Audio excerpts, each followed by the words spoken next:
Now, there have been a lot of questions raised about security here, and before I came on, we were walking around and talking to security officials. Castro, he's shaking hands with Raul Castro. As Christian points out, President Obama just shook hands with Raul Castro from Cuba. Now, Dilma Christian, Rousseff of Brazil.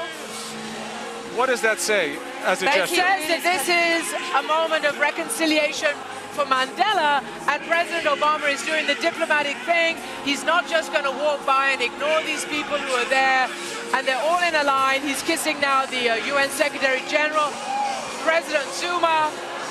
This is a man, and it is so true, who brought people together in life, and he continues to bring people together in death.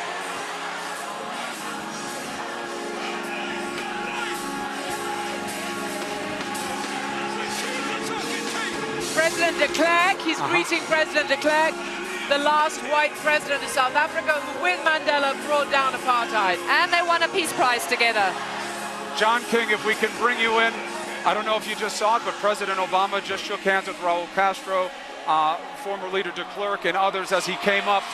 What does that mean politically? Is it just about the moment? Is that satisfy the interest of respect? How do you think it plays politically?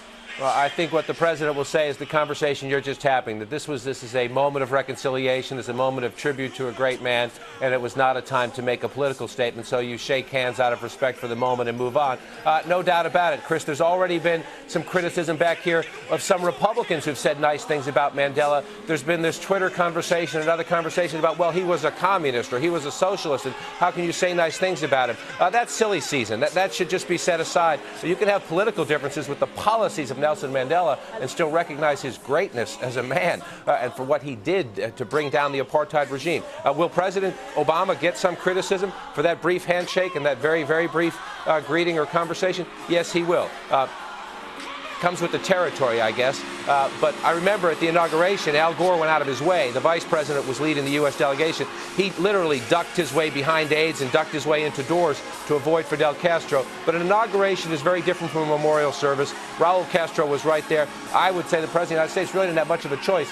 Had he lingered a long time, he might have started a bigger row than he's going to have. But make no doubt about it.